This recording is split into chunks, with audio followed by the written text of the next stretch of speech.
Hey YouTube, it's Tyler the Antenna Man. Today I'm going to test out and review this Mediasonic Homeworx DTV box with built-in DVR function.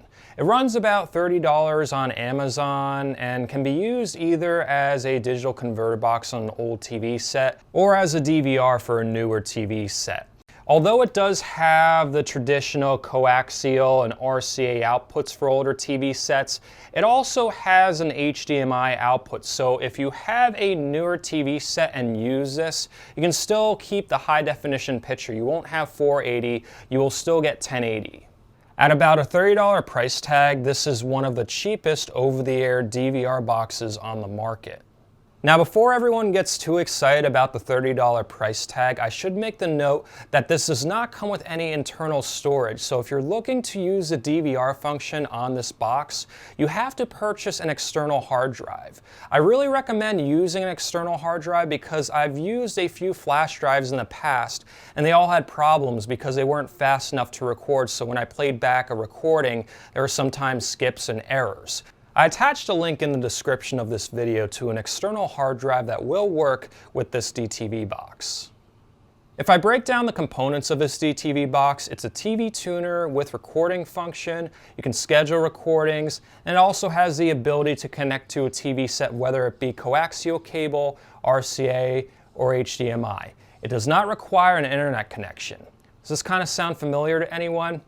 Kind of sounds like a VCR without the cassette tapes. Is this a modern day version of a VCR? You'll find out at the end of this video. When you first turn on the DTV box, it will default to English and the United States as the default country and language. You're free to change them, but I think most of you will probably leave it as is. Hit OK, and then it will start a channel scan. This process takes about 2 minutes. Once it's finished, it will default to the lowest channel number. So in my situation, it's starting at channel 2, which is MeTV. And then you can just kind of go through all the channels up and down the same way you would on a TV set. You can also type in a specific channel number on the remote if you wish to go to a specific channel. Now in my situation, the time is an hour behind, but if I go to the menu and scroll over to the little time icon, I notice that daylight savings time is off. I'm not sure why that is, because in the United States, we use daylight savings time. If you press that, it should adjust to the appropriate time, which in this situation is correct. It is 1:35 right now as I'm recording this video. The sensitivity of the tuner built into this DTV box is very good. In fact, it picks up a few more channels compared to the built-in TV tuner on the Panasonic Plasma TV that I use. Some older sets don't do well picking up weaker stations, and this DTV box definitely does a good job with the weaker stations.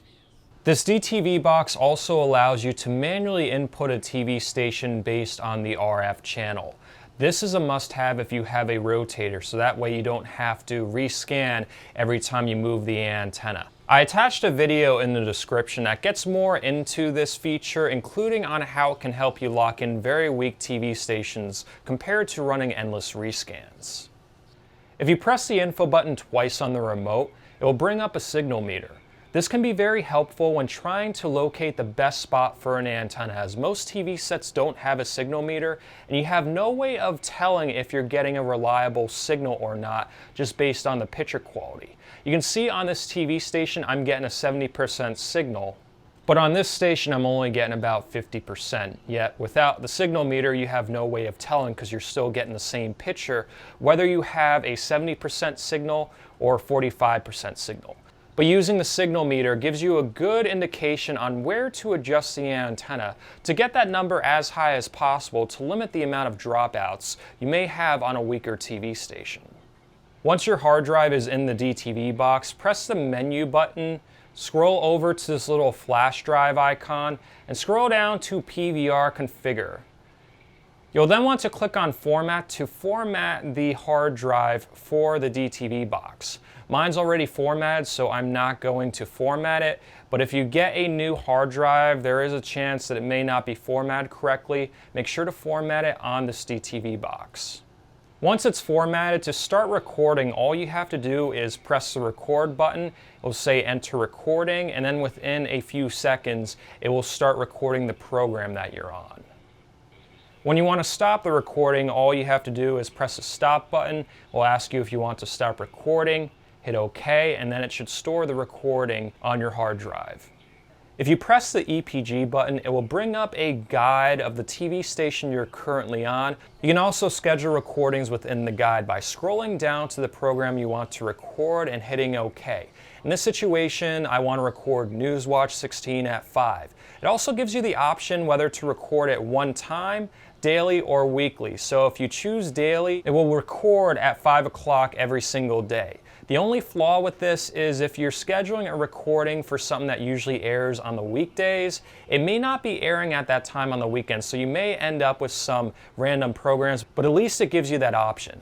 You can also schedule a weekly recording, so if you have a local TV station that shows a specific program once a week, you can use that option as well.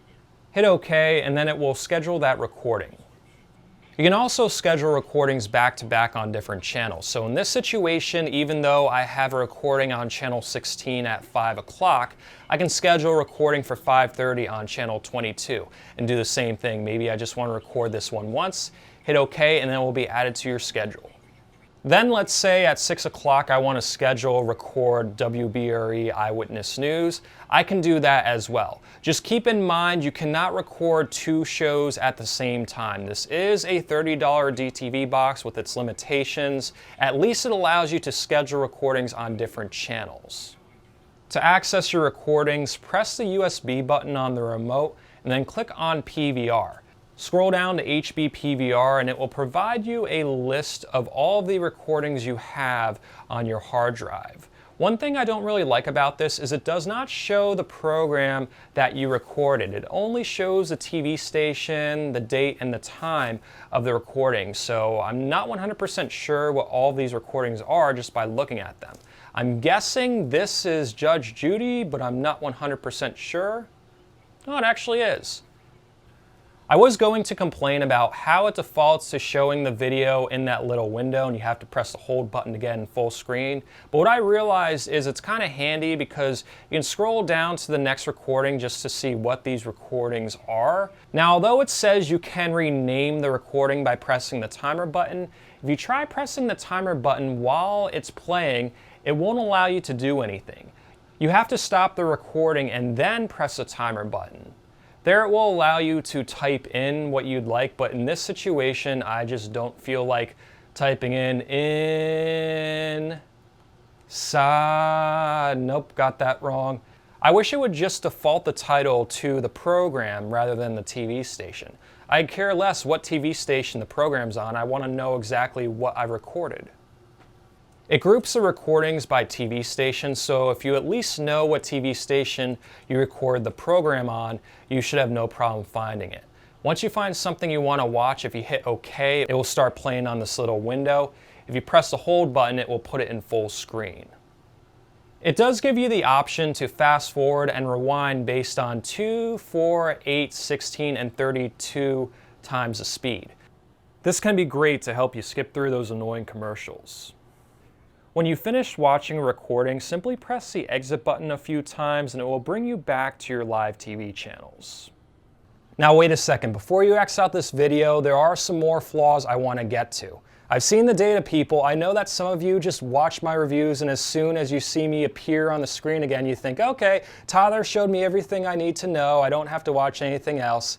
You did not give me a chance to go through all the flaws of this DTV box. One of the flaws I want to talk about is the remote control. The buttons are very small and can be hard to see for people with vision problems. I have perfect 20/20 vision with my contacts in, and if I look at this distance, I can see the numbers. But if I go back here, which is about the distance I would have the remote if I was just kind of lounging on my couch, I can't quite see the numbers. Another issue is that the remote has to be pointed pretty much directly at the DTV box. So if you're kind of lounging, you just want to change the channel like this, it's not going to work. You're going to have to point it directly at the DTV box. Another flaw of this DTV box is if you have a channel that drops in and out a few times, I noticed that the audio will go off sync, which can be very annoying. So if you're watching a weaker TV station and it goes in and out every so often, you may find yourself having to restart the DTV box just to get the audio back on sync.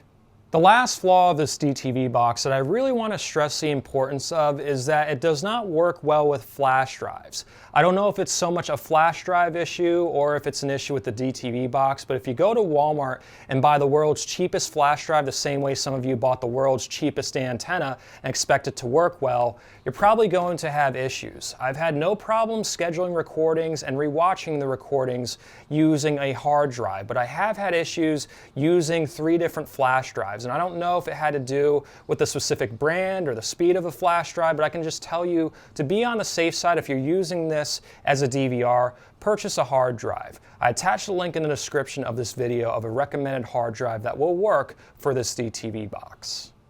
So is this a modern day version of a VCR? I'd say so. Yes, it has its flaws, but so did VCRs.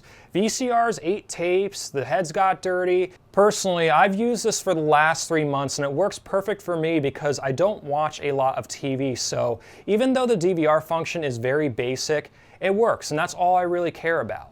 I don't need anything too fancy because, as I said, I don't watch a lot of TV. I'd recommend this DTV box for someone who has a bad built-in TV tuner or if they're looking for a very simple over-the-air DVR function. If you're big into DVRs to the point that you record absolutely everything that you're trying to watch and you want to record multiple things at once, I wouldn't recommend this box for you. I'd recommend something like a Tablo. For $30, technically $50 or $60 after you get the flash drive, I definitely give it a thumbs up. It has some cool features such as a signal meter that can help you improve your TV reception rather than mounting the antenna in a random spot and hoping for the best. And the DVR function, again, is very simple, it has its flaws, but as long as you use a sufficient hard drive, you shouldn't have any problems recording or scheduling recordings. Thanks again for watching my YouTube channel. If this DVR, technically it's a digital converter box with HDMI out and recording function, but let's call it a DVR. If this DVR isn't the best fit for you based on what you've seen, don't worry, I have plenty other over-the-air DVR reviews on my YouTube channel, and I will also be getting to a few other models in the coming weeks. So if this doesn't seem like a good fit for you, check out my other videos or stay tuned to my YouTube channel. If you're on Facebook, like my Facebook page at facebook.com/AntennaManPA. If you are not on Facebook and would like to receive email updates on when I post new videos, I attached a link in the description of this video to my email list. Thanks again for watching and have an awesome day.